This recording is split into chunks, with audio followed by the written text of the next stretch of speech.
মৰমৰ ছাত্ৰ-ছাত্ৰীসকল আজি তোমালোকৰ কাৰণে প্ৰেজেন্ট ইনডিফিনিট টেন্সৰ ব্যৱহাৰ সম্পৰ্কে এটি সুন্দৰ ভিডিঅ' লৈ আহিছোঁ।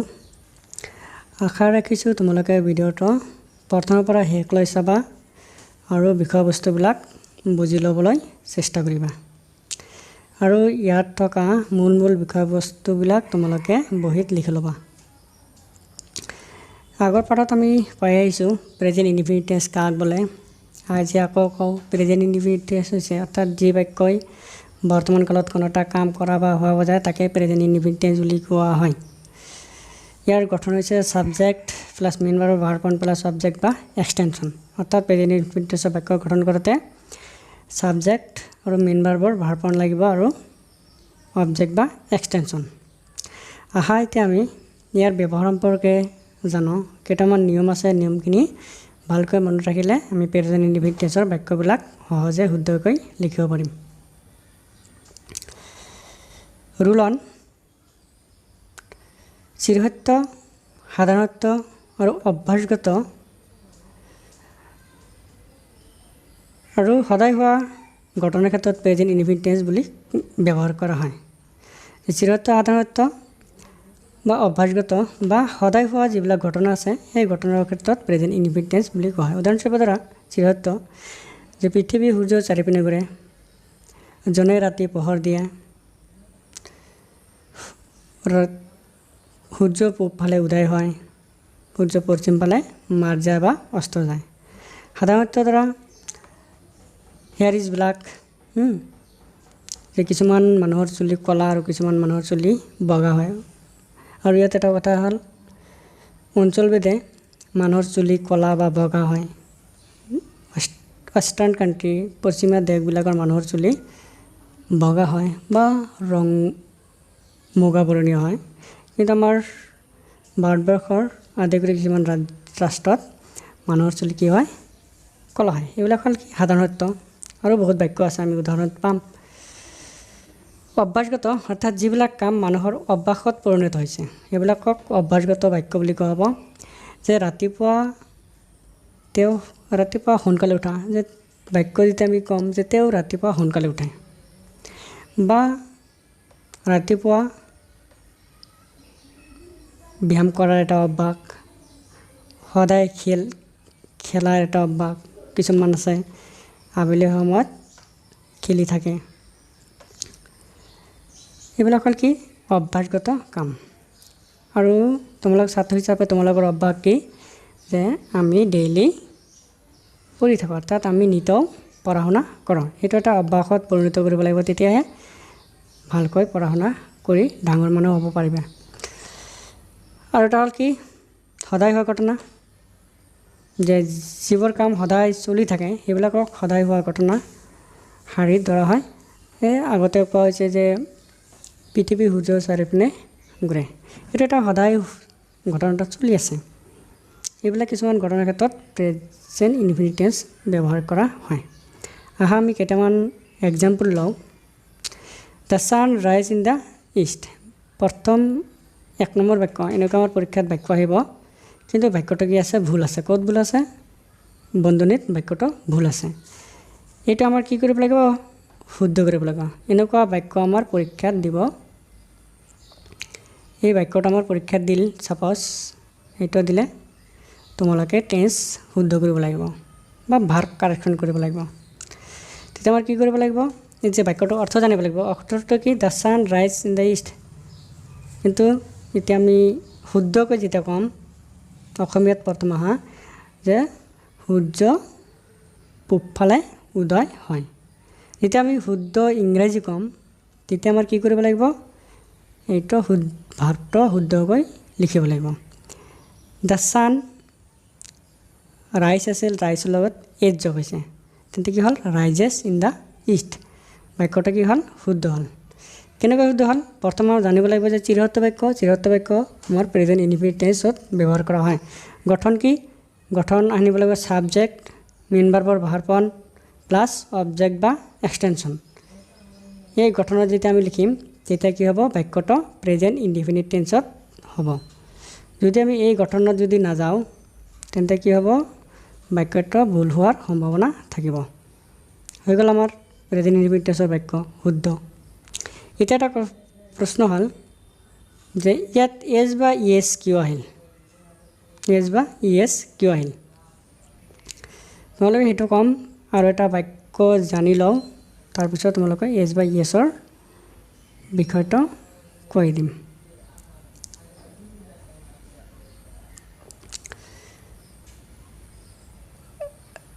ইয়াত হি আছে ছাবজেক্ট, ইয়াত যদি আই দিওঁ, ইয়াত কি দিলোঁ আমি আই। যদি আমি আই দিওঁ তেন্তে ইয়াত শুদ্ধ কৰোঁতে গেট থাকিব। কি হ'ব? গেট, গেটছ নহ'ব। এই I get up early in the morning শুদ্ধ হ'ব I get up early in the morning. কিয় এছ হ'ল আৰু কিয় এছ নহ'ল আৰু কিয় প্ৰেজেণ্ট ইনডিফিনিট টেন্সত এছ বা ইয়েছ যোগ কৰিব লাগে?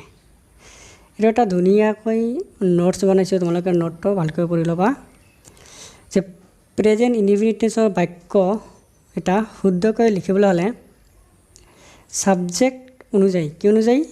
এই কথাটো ভালকৈ মনত ৰাখিব লাগিব। ছাবজেক্ট অনুযায়ী মেইন ভাৰ্বৰ লগত এছ বা ইয়েছ যোগ কৰিব লাগে।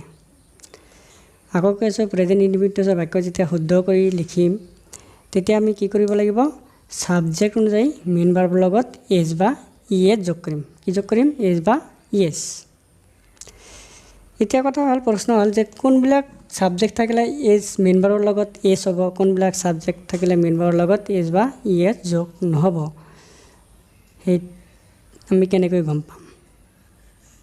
ইয়াত তলত দুটা নোট লিখি দিয়া হৈছে, ধুনীয়াকৈ মনত ৰাখিবা। নম্বৰ 1, ছাবজেক্টটো যদি আই, একেবাৰে সহজকৈ দিছোঁ, আই উই ইউ দে, নাইবা নাউনৰ কি হয়? বহুবচন হয়। সহজকৈ পাৰ্চন টানি অনা নাই যাতে তোমালোকৰ খেলি মেলি নালাগে। ছাবজেক্টটো যদি আই উই ইউ দে নাইবা নাউনৰ বহুবচন হয় তেন্তে মেইন ভাৰ্বৰ লগত এছ বা ইয়েছ যোগ কৰিব, এছ বা ইয়েছ যোগ কৰিব নালাগে। এছ বা ইয়েছ যোগ কৰিব নালাগে। মোৰ পেইন মিষ্টেক হৈ গৈছে। আৰু যদি এইকেইটাৰ বাদে বাকী ছাবজেক্ট থাকিলে মেইন ভাৰ্বৰ লগত এছ বা ইয়েছ যোগ কৰিব লাগে।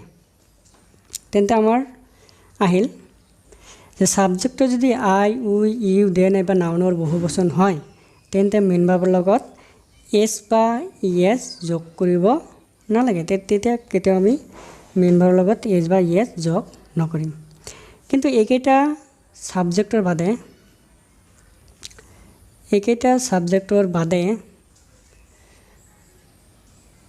যদি বেলেগ কোনো ছাবজেক্ট থাকে তেন্তে আমি এছ বা ইয়েছ যোগ কৰিম। বস্তুটো আশা কৰোঁ বুজি পাইছা।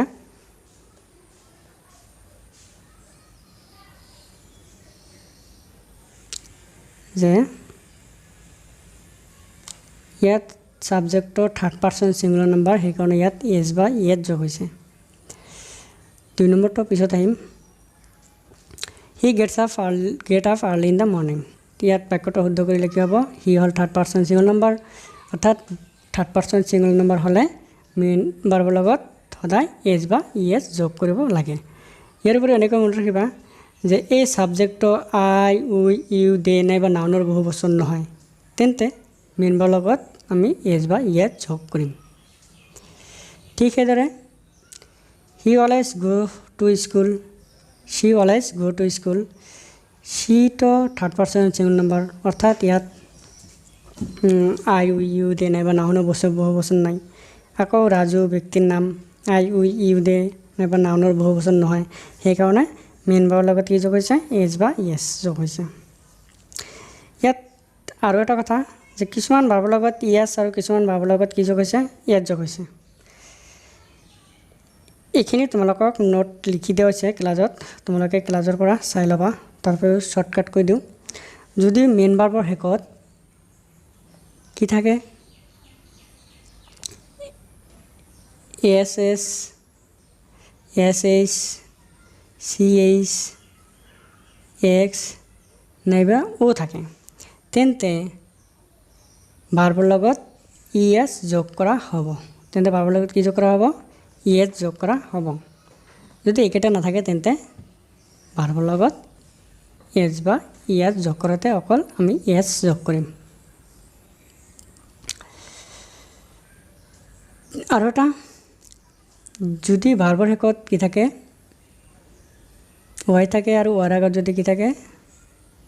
কনচনেণ্ট থাকে। কি থাকে? কনচনেণ্ট থাকে, তেন্তে ৱাই উঠি যায় আই হয় আৰু ইয়াত যোগ কৰা হয়। এইখিনি তোমালোকে বহীটো চাই জানি ল'বা। 2 নম্বৰটো ৰাখি থৈছিলোঁ। 2 নম্বৰ হ'ল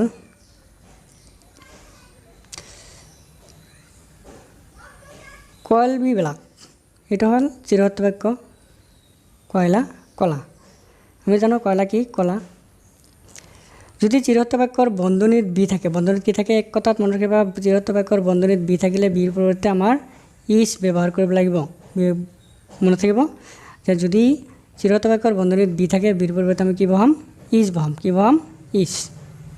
যিহেতু এইটো প্ৰেজেণ্ট ইনডিফিনিট টেন্স, সেইকাৰণে ইজ ব্যৱহাৰ হ'ব। নেক্সট নিয়মলৈ যাওঁ। একেবাৰে সহজ, মনত ৰাখিবা। 2 নম্বৰ, যদি কোনো বাক্যত always, generally, usually, daily, চামটাইমছ, often, never present indefinite tense আকৌ প্ৰেজেণ্ট পাৰফেক্ট টেন্সতো ব্যৱহাৰ হয়। ওৱান্সৰ লগত যিকোনো বাৰ বা মাহ, সেইটো মনত ৰাখিবা।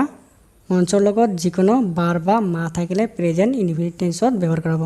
Once a month, once a year, once a week. ইয়াত দেখা প্ৰথম দেখা ওৱান্স এ ডে, মানে দিনত এবাৰ।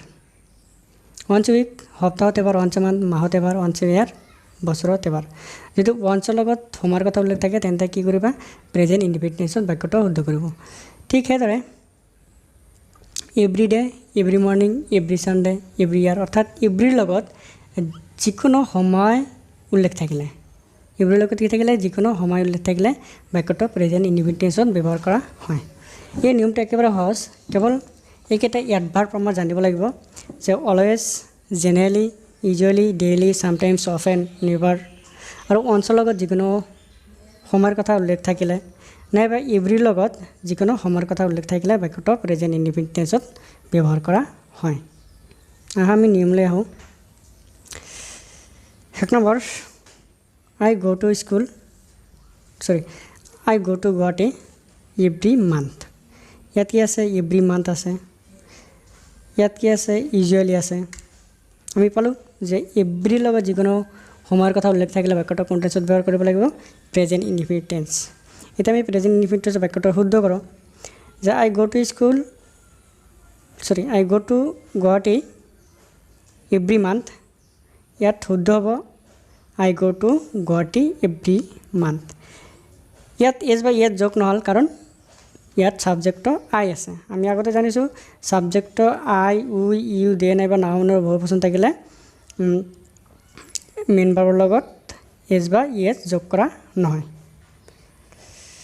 নম্বৰ 2, 2 নম্বৰ বাক্য ইউজুৱেলি থকাৰ কাৰণে প্ৰেজেণ্ট ইনডিফিনিট টেন্স। আৰু এইটো বাক্য শুদ্ধ কৰোঁতে কি কৰিব লাগিব? এইটো হ'ল ছাবজেক্ট, ইউজুৱেলি এইটো হ'ল আমাৰ কি? এডভাৰ্ব। এইটো কি?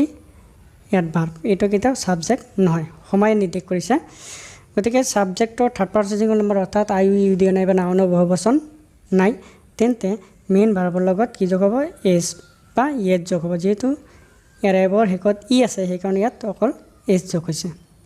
ঠিক সেইদৰে তোমালোকে বাকী 3 নম্বৰ যে উই প্লে ক্ৰিকেট ডেইলি, ইয়াত শুদ্ধ হ'ব উই প্লে ক্ৰিকেট ডেইলি। ৰাজু টিচ আছ ইংলিছ ওৱান্স এ ডে। ইয়াত টিচ আছে, টিচ থকাৰ কাৰণে শেষত কি আছে? চি এইচ আছে। চি এইচ থকাৰ কাৰণে কি যোগ হৈছে? ই এছ যোগ হৈছে। আশা কৰোঁ তোমালোকে বুজি পালা। নম্বৰ 3, হেয়াৰ নাইবা দেয়াৰৰ দ্বাৰা আৰম্ভ হোৱা এক্সক্লেমেটৰী চেণ্টেন্স এটা প্ৰেজেণ্ট ইনডিফিনিট টেন্স ব্যৱহাৰ কৰা হয়। যে যদি কোনো বাক্য হেয়াৰ নাইবা দেয়াৰৰ দ্বাৰা আৰম্ভ হয় আৰু সেই বাক্যটো যদি এক্সক্লেমেটৰী হয় মানে শেষত তেনেকুৱা চিহ্ন থাকিব, এক্সক্লেমেটৰী হয় তেন্তে বাক্যটো প্ৰেজেণ্ট ইনডিফিনিট টেন্সত ব্যৱহাৰ কৰা হয়।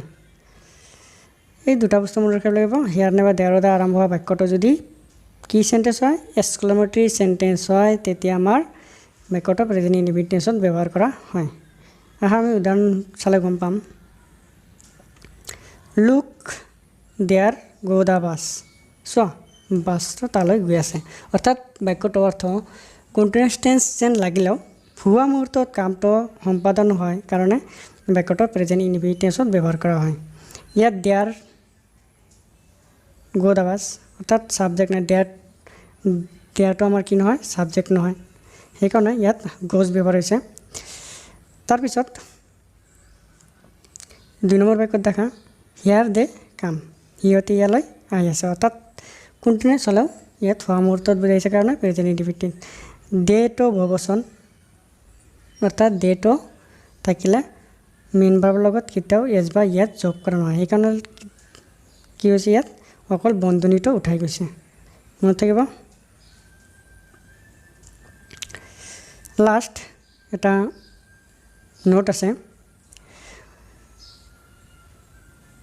যদি কোনো বাক্যত মেইন ভাৰ্ব নাথাকি, কি ভাৰ্ব নাথাকি, মেইন ভাৰ্ব নাথাকি